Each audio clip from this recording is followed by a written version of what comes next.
Histoire du sionisme et de l'État d'Israël. Nous sommes en compagnie d'Ariel Danan. Bonjour Ariel. Bonjour Léa. Ariel, vous êtes docteur en histoire et directeur du département culturel de l'Alliance israélite universelle. Et ce matin, nous parlons de la guerre d'indépendance. Deuxième partie, nous étions arrêtés la semaine dernière à la fin de la première trêve. C'était en été 48. Oui, durant la première partie de la guerre, de mai à juin 1948, Israël a réussi à résister à l'invasion des armées arabes au prix de nombreuses pertes humaines. Durant la trêve, jusqu'à mi-juillet 1948, Israël s'est renforcé militairement, a mieux organisé ses structures étatiques et a bénéficié de l'arrivée de milliers de volontaires venus d'Europe, d'Amérique et d'Afrique du Nord et est donc enfin prête à prendre l'offensive. Ainsi, à partir du 9 juillet 48, l'armée israélienne dispose d'avions qui, à peine arrivés, bombardent l'Égypte. Des combats très violents permettent aux Israéliens de reconquérir du terrain en Galilée et de sécuriser la côte entre Haïfa et Tel Aviv. L'opération dite Dani, sous la direction de Yigal Allon, permet de conquérir Lydda et Ramleh. Les populations arabes de ces deux villes sont expulsées vers Ramallah, ce qui provoque la colère du Conseil de sécurité des Nations Unies et force les Israéliens à renoncer à une offensive sur Ramallah. Et une seconde trêve a lieu jusqu'au 15 octobre 48. Oui, cela donc va donner 3 mois de trêve, à un moment où les dirigeants arabes, malgré leurs déclarations officielles violentes, comprennent qu'ils ne pourront pas détruire l'État juif comme ils l'avaient initialement pensé. Les Israéliens, eux, veulent bénéficier de tout le territoire qui leur était dû selon le plan de partage de novembre 47, et sachant qu'ils auraient l'avantage militaire, ne sont pas vraiment effrayés par un 3e round de combat. Pendant ce temps, les Nations Unies essayent d'imposer un cessez-le-feu durable, et notamment nomment pour cela un médiateur, le comte Folke Bernadotte, petit-fils du roi de Suède Oscar II. Le 27 juin, le comte Bernadotte propose un premier plan avec un État juif sur 20% seulement de la Palestine au lieu des 55% prévus, qui plus est confédéré avec la Transjordanie. L'État arabe disparaît et son territoire est attribué à la Transjordanie. Alors ce plan est rejeté par toutes les parties, y compris arabes, et les Israéliens ressentent cela comme une trahison de l'ONU. Les extrémistes juifs sont particulièrement virulents. Le 16 septembre, le comte Bernadotte propose un nouveau plan de partage de la Palestine dans lequel la Transjordanie annexerait le Negev, la Judée et la Samarie. Ce plan prévoit également un État juif sur la Galilée uniquement et le passage de Jérusalem sous contrôle international. Bernadotte se montre très violent à l'égard de l'État juif, l'accuse de pillage et de destruction de villages arabes sans nécessité militaire. Et ce second plan est de nouveau refusé par toutes les parties, mais l'exaspération est à son comble. Et le 17 septembre 1948, des membres du groupe extrémiste du Lehi abattent Bernadotte et le colonel André Serrault, le chef des observateurs des Nations Unies à Jérusalem. Alors, l'émotion est à son comble. Ils ont tué un comte, un envoyé de l'ONU. Le geste est unanimement condamné et la conséquence finale sera la dissolution totale du Lehi. Les membres du Lehi seront emprisonnés puis rapidement amnistiés. Et malheureusement, les combats vont reprendre en octobre.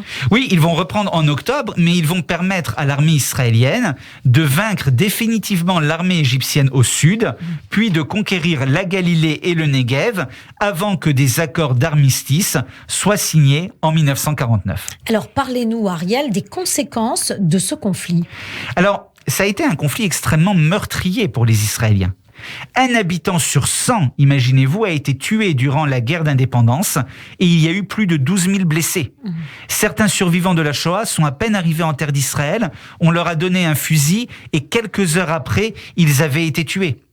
Mais sur le plan territorial, la victoire israélienne est incontestable puisqu'Israël possède désormais 77% de la Palestine mandataire, soit beaucoup plus que ce qui était prévu par le plan de partage.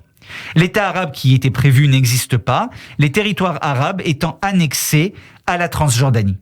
Alors le seul véritable point noir, c'est la perte de la vieille ville de Jérusalem, qui ne sera enfin reconquise que lors de la guerre des 6 jours en 1967. Une autre des conséquences, évidemment, c'est le départ de leur maison de 700 000 Arabes de Palestine qui s'exilent volontairement ou qui sont expulsés dans certains cas.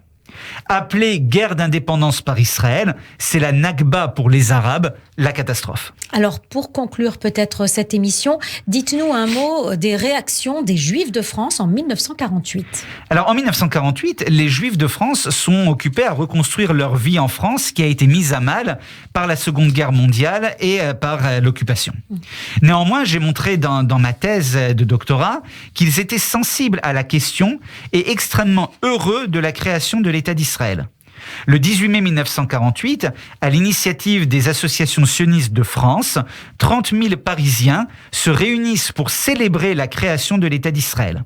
Alors, de manière à la fois saugrenue et symbolique, ce rassemblement a lieu où, imaginez-vous Léa, au Veldiv, 6 ans après la rafle de sinistre mémoire. Malgré tout, si les Juifs français sont très heureux de la création de l'État d'Israël, ils n'envisagent pas pour la plupart d'entre eux d'y émigrer.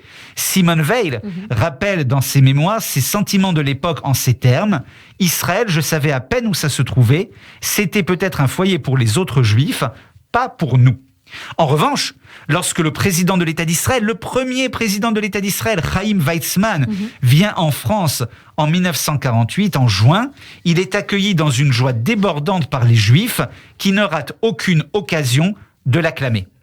Et pour synthétiser finalement les réactions des Juifs de France en 1948 à la création de l'État d'Israël, j'aimerais citer les propos du grand rabbin Jacob Kaplan.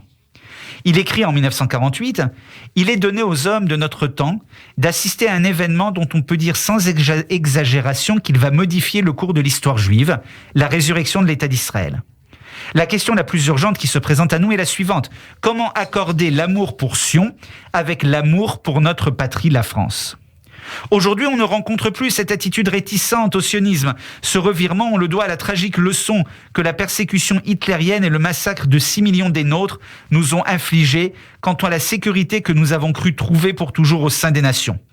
À la fierté que nous ont inspiré les exploits militaires de nos frères israéliens qui ont relevé l'honneur d'Israël si cruellement bafoué par la propagande hitlérienne. À l'enthousiasme que la création de l'État d'Israël a suscité tout naturellement parmi nous. Mais il y a surtout que l'État d'Israël, écrit le grand rabbin Kaplan en 1948, est une réalité dont aucun juif ne saurait désormais se désintéresser. Et nous pouvons dire encore en 2022 qu'il avait entièrement raison. Absolument. Merci Ariel. Je rappelle que vous êtes Ariel Danan, docteur en histoire et directeur du département culturel de l'Alliance israélite universelle. Et on se retrouve la semaine prochaine. À la semaine prochaine.